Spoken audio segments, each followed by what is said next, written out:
नमस्कार। आकाशवाणी से प्रस्तुत है समाचार प्रभात।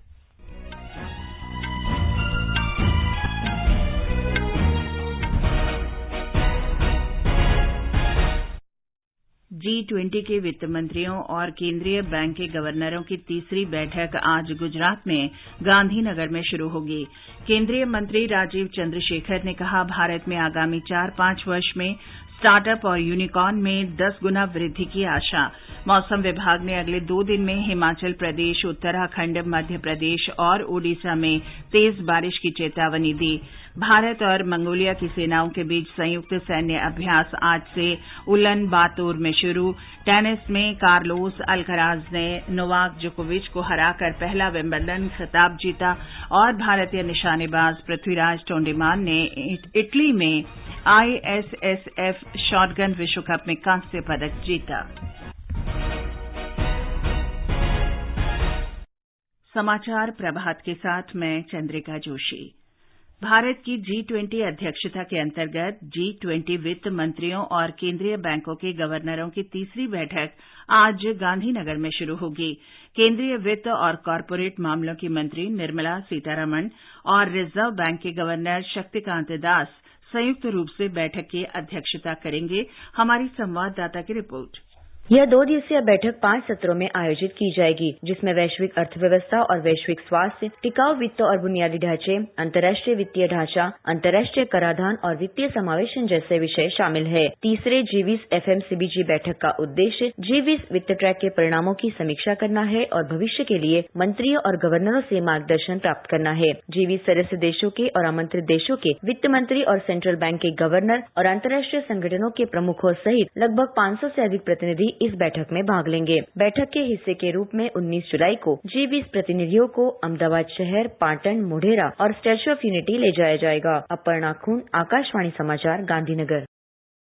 केंद्रीय इलेक्ट्रॉनिक्स और सूचना प्रौद्योगिकी राज्य मंत्री राजीव चंद्रशेखर ने कहा है कि देश में अगले 4 से 5 वर्ष में स्टार्टअप क्षेत्र में 10 गुना वृद्धि होने की आशा है। उन्होंने यूनिकॉर्न और स्टार्टअप उद्यमों के निर्माण में देश में हुई अभूतपूर्व प्रगति की सराहना की। हैदराबाद में कल निवेशक स्टार्टअप सम्मेलन और 6ठे स्थापना दिवस को संबोधित करते हुए श्री चंद्रशेखर ने कहा कि उन्हें पूर्ण विश्वास है कि अगले 4 से 5 वर्ष में भारत में यूनिकॉर्न की संख्या 108 से बढ़कर 10,000 तक हो जाएगी। उन्होंने बताया कि भारत में अभी 1 लाख स्टार्टअप हैं और इनकी संख्या में 10 गुना वृद्धि होगी। केंद्रीय गृह और सहकारिता मंत्री अमित शाह आज नई दिल्ली में मादक पदार्थों की तस्करी और राष्ट्रीय सुरक्षा पर एक क्षेत्रीय सम्मेलन की अध्यक्षता करेंगे। सम्मेलन के दौरान देश भर में विभिन्न स्थानों पर 2,416 करोड़ रुपए के 1,44,000 किलोग्राम से अधिक मादक द्रव्य नष्ट किए जाएंगे। इन मादक पदार्थों को स्वापक नियंत्रण ब्यूरो NCV ने सभी राज्यों के मादक द्रव्य निरोधक कार्यबल के समन्वय के साथ की गई कार्रवाई में देश के विभिन्न हिस्सों से बरामद किया था। भारतीय अंतरिक्ष अनुसंधान संगठन इसरो ने चंद्रयान 3 को उसकी कक्षा में और अधिक ऊंचाई पर सफलतापूर्वक स्थापित कर दिया है। अब चंद्रयान 3 एक ऐसी कक्षा में पृथ्वी के चक्कर लगा रहा है जो पृथ्वी से निकटतम है। इसरो के सूत्रों ने बताया कि ये अंतरिक्ष यान सामान्य तरीके से काम कर रहा है। राष्ट्रपति द्रौपदी मुर्मू कल नई दिल्ली में भूमि सम्मान 2023 पुरस्कार प्रदान करेंगी। डिजिटल इंडिया भूमि रिकॉर्ड आधुनिकीकरण कार्यक्रम में उत्कृष्ट प्रदर्शन करने के लिए 9 राज्य सचिवों और 68 जिला कलेक्टरों को भूमि सम्मान पुरस्कार प्रदान किए जाएंगे। ये समाचार आकाशवाणी से प्रसारित किए जा रहे हैं। मौसम विभाग ने उत्तराखंड और हिमाचल प्रदेश में भारी वर्षा की आशंका व्यक्त की है और उत्तराखंड, हिमाचल प्रदेश, ओडिशा और मध्य प्रदेश में अगले 2 दिन के लिए ऑरेंज अलर्ट जारी किया है। हिमाचल प्रदेश में मानसून सक्रिय बना हुआ है और कई क्षेत्रों में भारी बारिश हुई है। भारी वर्षा, भूस्खलन और बाढ़ की घटनाओं में अब तक 117 लोगों की जान गई है। एक रिपोर्ट। प्रदेश में भारी वर्षा, भूस्खलन और बाढ़ की घटनाओं में अभी तक 117 लोगों की जान गई है, 121 लोग घायल हुए हैं, जबकि 12 लोग लापता हैं। इस प्राकृतिक आपदा के दौरान लगभग 4,000 करोड़ रुपए से अधिक की संपत्ति का नुकसान भी आंका गया है। बीती रात शिमला जिले के रोहडू इलाके में बादल फटने से निजी व सरकारी संपत्ति को भारी क्षति पहुंची है। प्रदेश के अधिकांश नदी नाले उफान पर हैं और प्रशासन ने लोगों से एहतियात बरतने की अपील की है। मौसम विभाग ने राज्य के अनेक भागों में आज व कल भारी वर्षा का ऑरेंज अलर्ट जारी किया है। रितेश कपूर, आकाशवाणी समाचार, शिमला। मौसम विभाग ने कहा है कि झारखंड और ओडिशा में अगले 24 घंटे में भीषण वर्षा हो सकती है। छत्तीसगढ़ में आज तेज वर्षा की संभावना है। मध्य प्रदेश में भी लगातार बारिश का दौर जारी है। सभी प्रमुख नदियों का जलस्तर तेजी से बढ़ रहा है। एक रिपोर्ट। प्रदेश में 1 जून से अब तक 14% ज्यादा बारिश हो चुकी है। मौसम विभाग के मुताबिक पूर्वी मध्य प्रदेश में 9% और पश्चिमी मध्य प्रदेश में 20% से ज्यादा बारिश हुई है। आज भी प्रदेश के 9 जिलों में अति भारी बारिश के लिए ऑरेंज अलर्ट जारी किया गया है, जबकि 19 जिलों में भारी बारिश का अलर्ट है। राज्य के सागर में बाढ़ की स्थिति बनी हुई है, जबकि टीकमगढ़ और बैतूल में बांध के सभी गेट खोलने पड़े हैं। संजीव शर्मा, आकाशवाणी समाचार, भोपाल। उधर बिहार में अररिया, पूर्णिया, कटिहार, सीमांचल के अन्य जिलों में नदियों के उफान पर रहने के कारण कई प्रखंडों में बाढ़ जैसी स्थिति है। नेपाल में विभिन्न नदियों के जलग्रहण क्षेत्रों में हो रही बारिश के कारण महानंदा और उसकी सहायक नदियां ज्यादातर स्थानों पर खतरे के निशान से ऊपर बह रही हैं। अररिया शहर में सड़कों पर 2 फुट ऊपर तक पानी बह रहा है। निचले इलाकों में घरों में बाढ़ का पानी प्रवेश कर जाने के कारण लोगों को पलायन करना पड़ा है। इधर कटिहार में गंगा और कोसी नदी के जलस्तर में बढ़ोतरी के कारण अहमदाबाद और कुर्सेला में कटाव तेज हो गया है। प्रभावित क्षेत्रों में लोगों को सुरक्षित स्थानों पर पहुंचाने के लिए जिला प्रशासन की ओर से आश्रय स्थल बनाए गए हैं। मौसम विभाग ने आज और कल उत्तर पश्चिमी बिहार और दक्षिणी बिहार में बारिश को लेकर अलर्ट जारी किया है। धर्मेंद्र कुमार राय, आकाशवाणी समाचार, पटना।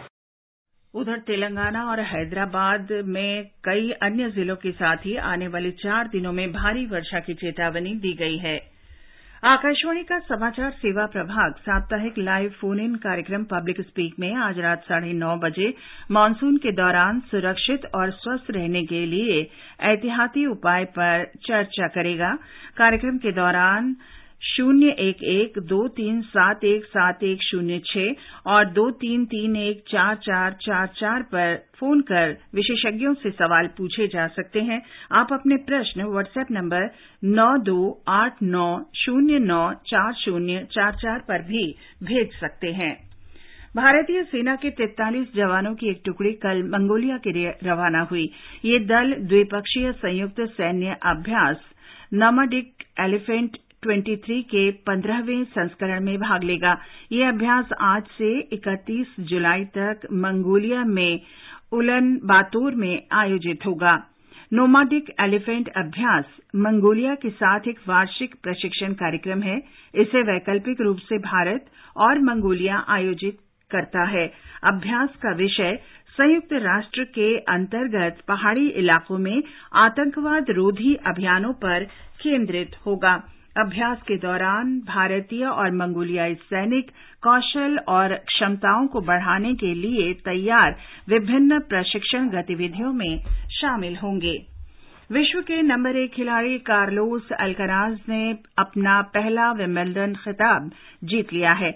लंदन में कल रात खेले गए फाइनल मुकाबले में अल्कराज ने जोकोविच को 1-6, 7-6, 6-1, 3-6, 6-4 से हराकर अपना दूसरा ग्रैंड स्लैम खिताब जीता। स्पेन के 20 वर्ष के अल्कराज ने 7 बार के विजेता रहे जोकोविच को हराया और इसके बाद वे बोरिस बेकर के बाद विंबलडन खिताब जीतने वाले सबसे कम उम्र के खिलाड़ी बन गए हैं।